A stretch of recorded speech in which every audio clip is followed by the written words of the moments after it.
All right, fellas, if you're going to fix it, right, you need a plan. Now, what does that mean, right? Well, what are you talking about, Arch? Right? Look, I watch a lot of people on YouTube, and even myself included, right, when I first started doing this. You can go work on something, and I'm not talking about doing a tune-up here on, your pretty decent lawnmower, right? Those are separate issues, but I see a lot of guys, and like when I started, even on YouTube, they drag something home and a bunch of stuff, and they start working on it, and then there's a gotcha. And they're like, I should have known that. I know better than that. Well, maybe you do know better than that, but you didn't, right? I saw one guy, he was working on a pretty new machine. I guess it was his brother-in-law's, and this video went on for like 40 minutes of him rebuilding the carburetor a number of times, and he bought a new one, and then he put that on, and he just insisted on it was the carburetor, it was the carburetor, it was the carburetor. And even in the video where he says, don't do what I did, he still punished everybody with having to sit through him screwing off with this carburetor, which wasn't the problem. It was the cable. And so you might say, well, why didn't he check the cable? Because he had no routine. And I seen this watching a fellow the other night, and I thought to myself, well, he was working on this old cool old machines, old lawnmower, and he never bothered to check to see if it had compression.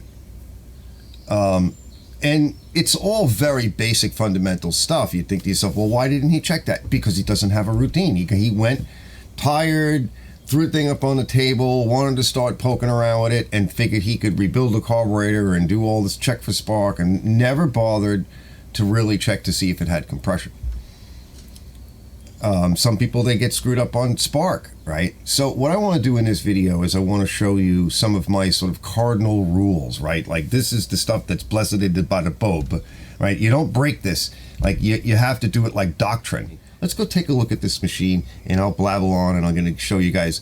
What we're going to do is we're going to actually fix this machine and go over it, because I happen to think, the other part of this video really is I happen to think that these are pretty decent machines that are out there today, and they're better than the $320 pieces of crap that are in the big box stores today. They're made a little heavier, and this one's got the flathead Briggs on it. You're not going to go wrong with that. It's got some, pretty heavy duty wheels, a little bit more modern than the Sport series, right? Gray wheels. And this one's kind of rusty and all, but we're gonna fix that too. It's just like some light surface rust and scratching and neglect. So it's already been cleaned off. Let's get started on it. All right, now I like to use a little bit of Super Clean. This is actually weakened. I cut this 50% because a lot of times I don't need full strength, but it's there when I need it, all loaded up in another container. We got to, like I said, you got to get it clean. Hose or my electric pressure washer does a really good job, unless I have to deal with defouling the deck. If the deck is really fouled, well then, because I've got the other pressure washers that I can work with. Now that it's clean, right, the next step, because really that's like step one. And like I said, and as I'm cleaning it, I'm looking at it, I'm evaluating, I'm like, what's going on with this thing? I can get in there. I'm looking for a handful of things, right, in particular. Let me just tighten this up real quick so it doesn't fall and startle me. Right, we're going to lubricate these wing nuts over here, because if you forget to do it and then you go to sell it and the customer's like, well, can you help me put it in my car? And then they're jammed and you need vice grip, and then the nut strips or whatever, and it will come off, and then you need a hacksaw, and that does not bode well for you and the customer. Ask me how I know. Again, part of the routine, right? I make sure I do that. So now I can get in here and look. I'm going to take this off, get the gas tank out of my way. So step one is kind of like a few things at once. I can see the cable is no good, right? It's rusted, so we need to find a cable. Now, if I don't have this cable and the sheath is in good condition, I'll replace the cable insert with, aircraft cable. It's like a stainless steel braid. I have a video on that as well. So I'm going to do that first. So I have an operating cable that I can pull in and out the engine bail or brake. They call it a zone control, engine bail, engine brake, but that controls the ignition switch. And I want to take a good look at this ignition switch and make sure that after I've got it set up, is it working properly? I may use a different cable. All right, some of these, the cables, the older ones, they came around this way and they went over to the other side. They're much longer cables. Sometimes I drill a hole and I put the newer style MTD cable on that's found on all the cheapy box stores, because I got tons of them and they're cheap and I get them off of machines. Those machines fail a lot, and so I wind up with cables. I wind up just buying, these machines, and I steal the motor or whatever, and so I'm going to go do that first. First is the cable, move this stuff out of the way, and then after the cable's done and I have this nonsense off, I'm probably going to want to clean out the gas tank. Because 9 times out of 10, the gas tank is filthy. It's really bad. It's a little super clean in there. I rinse it out with the hose, I shake it around, I blow dry it with my air compressor, then I put a little gas in, and I put a little cap on the end of it. I shake that around, dump that out, look to see, is it clean or is there still crap in there? And then I blow it out with the air compressor again, and then I set it outside on a nice day, if it's a nice day, to dry, right? Or overnight or something. So let's get to work on that. I'll bring you back in a minute. I'll show you what I did with the cable and with the tank. All right, what's very common as the handle wears, as it gets older, right, is that the conical shape, not the conical shape, well, I guess it is, the shape of the U, right, starts to widen on the ends. So I put it back in a vise and just tighten down on it a little bit and collapse a little bit, make it a little bit tighter. This one too, you can see it. It's just from pushing on the handle all the time, and you'll never get it really tight enough. The handle will wobble and move even after you've tightened the wing nuts. So this shape, this U shape, whatever you want to call it, it just spreads out, splays out. So we'll just tighten them both back up and put it back on. Simple solution. You can use a hammer on a brick or something if you don't have a big vise. I like to put a little oil up and around this pivot point, right? Everything just gets so dry. All right, see how it's working? It's working good. The other thing I'll do is I like to put a brush, clean that up, okay? And then notice how it really kicks up that switch, this tang here. So sometimes I'll bend up this guy a little bit. Sorry, I'm hitting the camera, but okay, just to make sure it's making good contact. And then I'll test for spark a little bit later, but we know everything else is working good. All right, this cable works good. Actually, I just needed to clean it. Oh, it works so nice. And lubricate it. And it's fine, right? It just had a bit of rust over here. Sand that off a little bit. The thing got rusty. The whole machine got a little bit of sitting out. But inside it was fine. I just cleaned it up, put lubricant, a little grease, and it's working good. So we're all back in business. Now we can move forward to the next thing. All right, took the carburetor off. We'll get to that in a minute, fellas. Let's just check the oil. We're looking for milk. No, the oil actually looks pretty good. Just that all this is dirty up here, so we're going to want to clean that dipstick off. All right, let's clamp that back down. So now we're going to take a look at the motor. All right, verify that the motor is worthy of continuing forward. So I'm going to take a little bit of my special sauce, and I'm going to squirt a little bit in there. That'll loosen things up. I've got the engine brake, right, this bail pulled back up there with you can use a clamp, or I use Velcro. And we're going to spin it over. I've got my spark plug out, and I've checked it. The plug is not terrible, right? When it was running okay. I could see it. Maybe I'll show you that in a minute. Let's check for spark, and we can also slop around that mix that I put in there, that tranny fluid mix. Check out my short on that. Okay, I'm not seeing any spark. All right, so what we want to do, let me get another plug. Could be the coil is bad, could be I see there's some dirt in there, or it could be a bad plug, right? We're going to want to check to make sure nothing is grounding out on the ignition switch, but now's the time to do it. All right, so I have a test plug that I keep in my toolbox. There we go. There we go. All right, so something's wrong with this plug. That might have been what killed it. It's an older one. Look, you can see. Let me see if I can show you. Get a close-up. But it was running okay, you could see. So we don't know why this plug isn't working. This is that Champion RJ19HX. And it could just be dead, right? That might have been what killed it. Let me check it again. You know, that may have been, somebody said, oh, it's all dirty, it's getting rusty. Now I can't get it started. And of course, they never took the thing in for service. And maybe I didn't get a good ground. By the way, the body on this plug is painted. So it may be that the plug is fine, right? It's got a little bit of a spark, right? It's dirty, okay? Actually, the plug is not bad. Again, it's painted, so I wasn't getting a good ground. That's why we checked with an alternate plug. So we're looking to see what the history is on this, like what kind of history are we getting. Now, we're going to tighten up the head bolts, and I'm not going to torque it. Why? Because the threads are all glued up, the shanks of the bolts and the holes that they pass through in the head, they're all oxidized and gross. You're not going to get a torque reading, okay? I'm just going to tighten it, whatever's loose, and I can guarantee you, almost guarantee with the age of this motor, that closest to the exhaust is going to be a little bit loose. So we're just going to put a tight on them. Well, that one's not bad. That one needed a little bit. That one's good. That one needed just a touch. And I've been doing this for so long, I can tell. That's good. That's good. Now, a lot of times you got to take these off when they're rusty like this, and they break.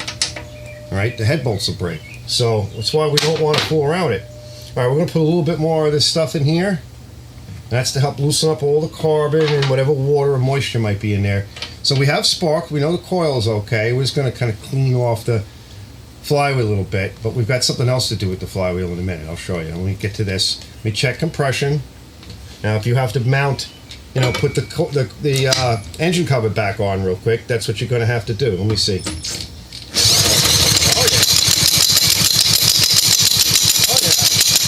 Oh yeah, she's fine, right? We're over 75 pounds. She's in really good shape. This gauge is getting old and it's starting to leak down, right? I feel bad, like I'm gonna have to get a new one, but this thing's been with me so many engines and builds. All right, fellas, next step is let me pull this top off. I'll be right there. Let me go set up. I gotta go get my banger. We wanna look in here and see if they hit anything and if they skewed the key on it.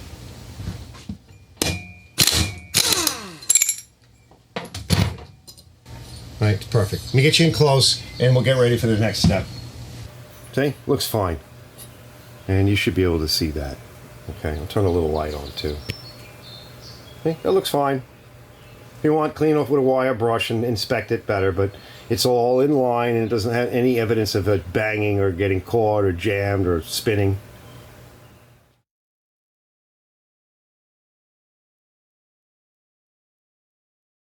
All right, next thing I'll do, and I usually do a bunch of these at a time, but this one I just did because I didn't get a chance. Got a new gasket on it, but I like to put a little bit of RTV, the black, because the red high temp is not fuel safe. It just won't hold up. It kind of goes in here, up around here, and it's on the gasket just in this area on the other side of the gasket before I put it on. We're just going to leave it like that. All right, make sure you haven't blocked the hole. And clean in here. It was really bad. It's really dirty. You got to take this apart. They make a tool for it, but I just use like 3 screwdrivers. I'm going to put that to the side. You can see all the filth. All right, that was in there or on there as well. And I blow it out with compressed air. A little bit of gum out through that hole because we want this to work. And it doesn't matter to me even if there's something else wrong with the engine because I need them anyway. Right, so like I said, I usually do 5 at a time. Get to the next step. Now this is a common overlooked issue, and this is to flatheads, right? Because this is a flathead, so the others don't have it. But watch, right? Should I? Hold on, let me back out a little bit. I just want to back you out or raise you up a little bit because I want you to see. Make sure you see the handle. Right? These are loose. This is your intake manifold or your intake tube. Now watch, I'm going to tighten it. See? It actually took, a quarter turn. I'll do this one too. Ready? Okay. Now, if that's loose or the gasket's damaged, it could leak. And if it leaks air, right, it's going to change the mixture. And it's going to make you think there's something wrong with your carburetor. And it's going to drive you nuts. So give that a tight. And also check your coil, right? This one's not terrible. A lot of times I take them off and I clean them. And because I want to make sure that there's a good ground between the body of the coil and this standoff here, which is the sort of the grounding return, the motor. But we should be okay. Everything else looks clean. Even the flywheel looks pretty good. All right, that little bit will come off when the brake runs on it. And I'm not worried about that. And the gap loop's tight, and it wasn't loose, so we're okay there. All right, next. All right, here's the carburetor. Now, I was soaking the main jet. All right, this carburetor is in pretty good shape. It's old school style. Oh, that came out clean. That was soaking a little bit of acid. First I soaked it in a bit of lacquer thinner because it was all gooled up. Mostly there was varnish in this. In the older engines, the older carburetors and things with the older fuel, varnish will jam everything up, and that'll be your issue. And that's what happened to this one. So I cleaned it up. It's got a little bit of oxidation in it. These are the old heavy bodies. Like, I guess they had more zinc in it or whatever. Would be my guess. It's in good shape. Everything's all cleaned out. Okay, I'm gonna put it back together and do the suck blow test. So it's not a carburetor rebuild video. I just wanted to show you. This is a lot of varnish sitting in the bottom of the bowl. Bowl's in great shape. All right, I think I already showed you this. This is now like pretty much dry, so we'll be able to put that on later. So let me put this back together, and I will show you the step after this. All right, we're gonna do a test shortly. So this has all been cleaned out pretty nice, I'd say. But they get sticky, right? Years of use. So I'm gonna put a little oil in a couple of spots, just a little bit, fellas. And then there's that spring pocket. We got to find it, and it doesn't matter whether you can see it or not. But yeah, there it is. It's in here. And so I'll put a little bit of oil in there. And I'm going to sit here for a minute and pull it over in a couple of different positions. Pull it all the way through its range of motion, and then turn around the other way and let it kind of. Oh, that's better. And now it returns really nice. And then if there's any excess, get it out of there, okay? There isn't really, because I didn't use very much. That's it. Let's go put it on. All right, so we got to put a blade on it so we can test it. Now, I wanted to mention, I did forget to mention something. I'm going to mention it now. I cleaned in here, but when I was cleaning, I was looking for excess oil around here, and you'd see it. In fact, if it was leaking a lot from the seal or something else was wrong with the engine, when one of the other bolts was loose, this would not be as rusty. There's a lot of surface rust here, and it's not bad. It hasn't penetrated through anything. I'm also looking for any cracks. On the newer machines, they crack here. They're built differently. The plastic front and back. So that's what I like about these. They're just stronger. But we are looking for excess oil. And it's the same thing when we pulled the flywheel off, right, to check the key. If it was leaking from the top as well, there would be oil all over the place. You'd see it. There'd be grease stuck. You can tell. And sometimes that comes from bad bearings because the crankshaft is starting to do this. But it can also come from debris. I've seen fishing line and things like that get up in the seal and it'll start to leak. And once you clear that garbage out of the way, it's fine. Now, lastly, I already did a blade, but we need to make sure this is nice and flat and that these pins are in good shape and that the blade will sit nice, because if there's anything kicking the blade, it'll vibrate. Let me clean this off. All right, now I've already gone over a blade, and I like to recondition them.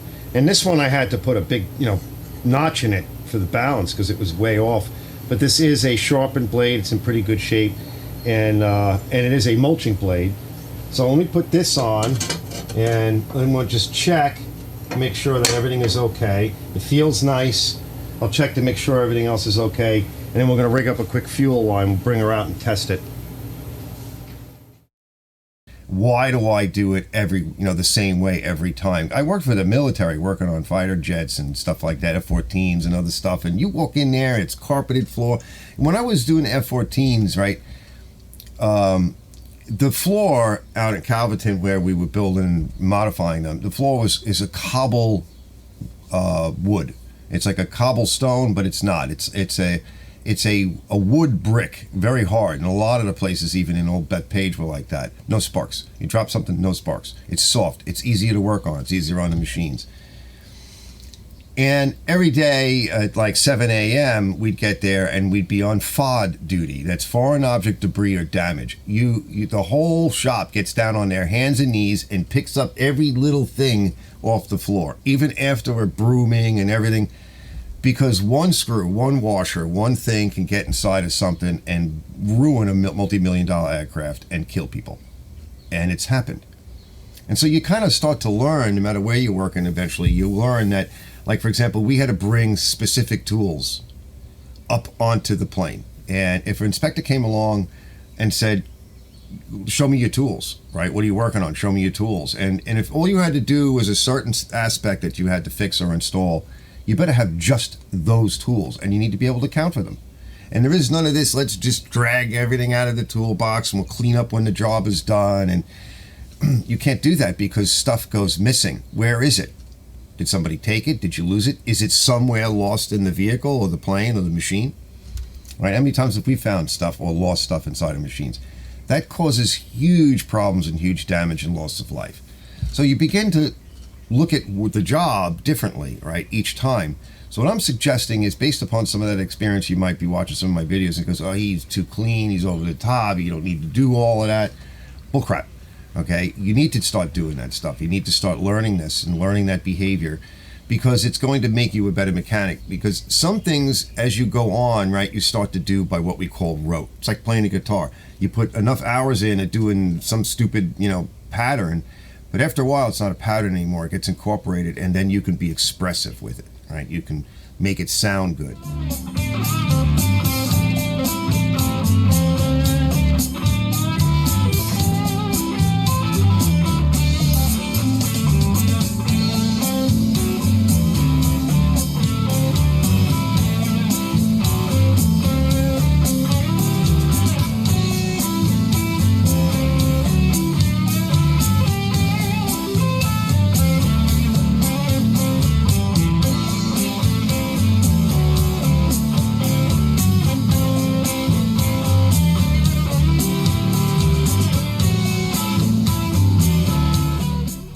First, you got to do the rules.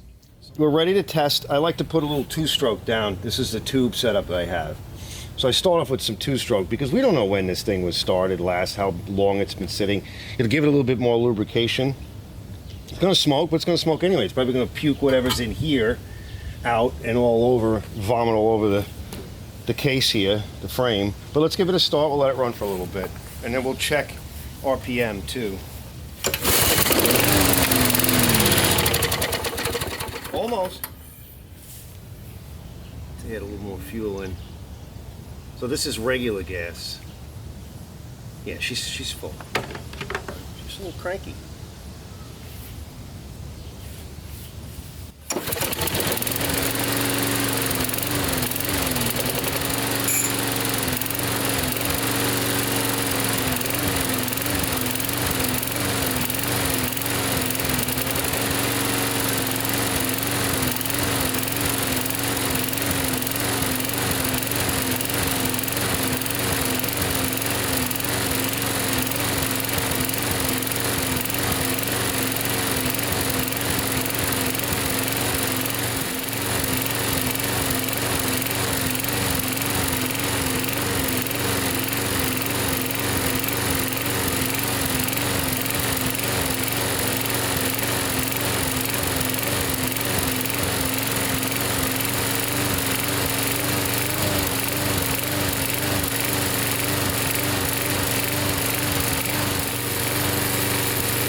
It's cleaning up. All right, we'll let it run.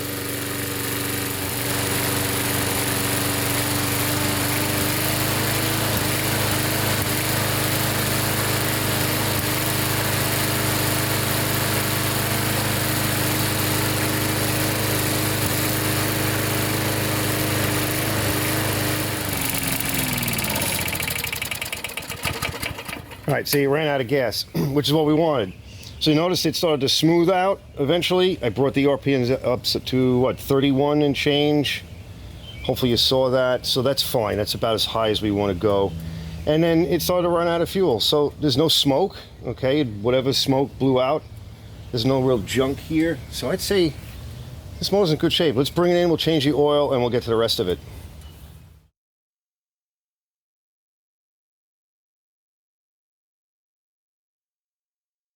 All right, it's nice and hot, but not too hot. Yeah, that's nasty. A little bit of stripage in there. You know, a little bit of that sort of silvery, almost rainbow, just a tiny bit. But, you know, you're going to figure it's going to wear. You don't change your oil. All right, let's let that do its thing. And then when we come back, before we put oil in it, we want to do the adjusters. We're going to make a mess.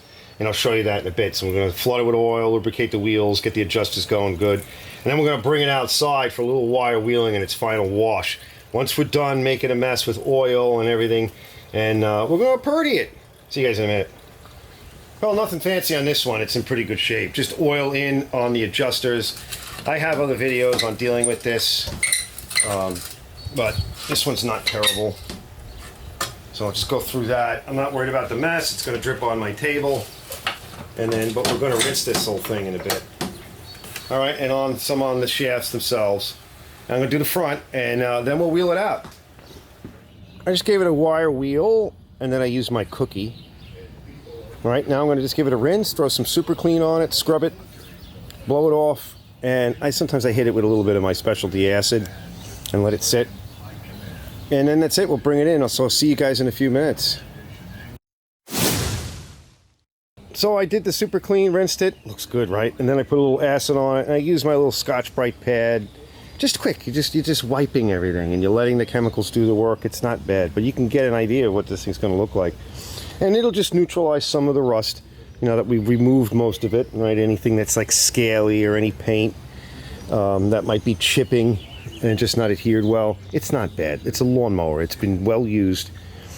So I'm going to walk away, go do something else. As this starts to dry, then, you know, one of the tricks is you can like mist it, like wet it lightly, and it'll help the acid to work again. This is a body acid or a phosphoric acid you can use. There's a lot of different products.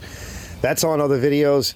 We'll be back in a bit when we come in after it's dry, and we're gonna prime it real quick and then throw a coat of paint on it and walk away. I'll see you guys in a bit. Let it drain. Drip, drip, drip. All right, just gonna let it drain here for a little bit. Then I'll blow it off with the air compressor, and we'll bring it in. All right, it's all clean.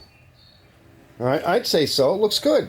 All right, you know, you can almost leave it like this, really, but we're going to put a little bit of primer down in these areas here.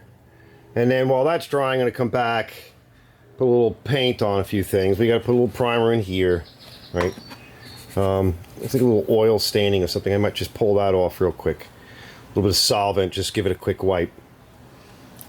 Everything looks really good.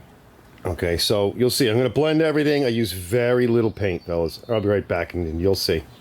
So I like to clean everything for a couple of reasons. And the first reason is these machines are really filthy, right? They're really bad, and there's all kinds of critters in them and everything. You go to a tune-up shop, they're not going to clean anything. They're going to, even a repair, they're going to brush aside something and the crap's going to fall back in. Look, these things are air-cooled, okay? They're air-cooled, they're old, right? They have filth embedded in everything, and you're going to burn up your oil, you're going to burn up your engine, and you can't lubricate something until it's cleaned. You can't free it up and unstick it without cleaning it. You're going to be cleaning it to some degree. So in terms of a mechanism, you have to get all the crap off of it to see what you have, because the dirt is going to be hiding a lot of things, and it can get pretty caked on, and you just can't see. And for these little machines, right, why wouldn't you want to clean it? I get it. If the thing's the size of an aircraft carrier, you might be thinking, well, you know, I don't know if I want to clean the whole thing. Clean the area you're going to be working on if it's a bigger machine. The other reason for cleaning is, like, my hands are pretty decent, but I could burn over here. I've had cuts, especially now with diabetes. I had an infection in this finger, right? It's now cleared up. You're going to beat your body up. I've got like all these different creams and everything. I just got one of those, what do you guys call it, creams? What was this one? I got an antibiotic cream, and I got, what the hell is this one? The hydrocortisone, right? 2.5. And even the painkillers and stuff. Because, especially as you get older, right? This stuff is contaminated. I mean, seriously contaminated. And I've got all over my legs, I'm just starting to clear up. It's either sumac or it's IV or it's, you know, I get them in here, right? I get it in here on my hands. You got to get rid of your gloves occasionally. But even if you get rid of your gloves and you wash your hands on a regular basis and you put the creams on because you get infected or whatever, or you get bit, it's on your tools too, because, well, you're touching your tools, and those oils, just like regular grease and oil, they're going to stay on your tools. So the more that you can reduce this sort of attack and invasion from nature. The other thing is the critters, right? Just got rid of a mouse in here. I chased him out and killed him. He was living up in here. You'd see him walk across the top, and then he'd come up in there, and then you hear another one over there, and I've seen snakes like 6 feet long in here. And look, especially when my neighbor, he's not been cutting his mud lawn over there, and it's been raining a lot, and it depends upon what's going on. They're looking for a place to hang out, right? And you don't want them in here. Like, we all know what mouse damage is like. So this stupid little lawnmower brings in a mouse. One becomes two. Two begets like 100. And then the next thing you know, you go to start your lawn tractor or something, and it's not starting. And you just serviced it. And what it is they made a home up in there and chewed all the wiring. Well, they got into your cool custom car and ate your interior. That's my favorite. You got to reduce that, right? And cleaning helps that. I remember one time I brought all the machines in like before I cleaned them. I don't remember why I did this, but I brought them into the garage when the garage was empty one time, and I filled the garage. And I come back a couple of weeks later, it was like maybe 2 weeks, and it was just that right time of year. And from the rafters across all the handlebars of all the machines was spider webs and all kinds of different spiders. And now I had an infestation, right? I got black ants in here. Don't do that to yourself, right? Clean the damn thing. It needs to be cleaned. They're all up in the handlebars and up in nooks and crannies, and there's mouse urine and mouse droppings and raccoon crap on bags, and it's you'll wind up with diseases, okay? And mice have diseases we know about, and you could wind up killing yourself or hurting yourself and others, especially if you're doing it frequently and the exposure is over time, right? Because you're going to be dealing with this maybe on a more regular basis. You're going to need to deal with it, right? It wind up inflaming your allergies, and as you get older, you might have other conditions that can affect those other conditions. So you want to consider that. You cut yourself on something that's really nasty. Hopefully you got your tetanus shots updated and whatever else, but you could wind up seriously ill also from breathing it in. So you notice they do a lot of stuff outside. Have kind of like the outdoor processing center out there, because I don't want to bring it in here. I just cleaned. Recently I mopped and cleaned the floor, and I cleaned off and sealed the top of my work table, and it gets bad in here, right? Really bad, really quick, and I get it. It can be difficult, and sometimes you want to give up, and I do from time to time. I give up on cleaning, and then I look at it, and I'm like, oh my God, what a mess, right? So there's that aspect of it. All right, let's start it up. All right, she's been sitting overnight, so we want to make sure that the push primer works. It looked like it did last night, but we want to make sure. Oh yeah, I hear it. Should work. Give it a shot.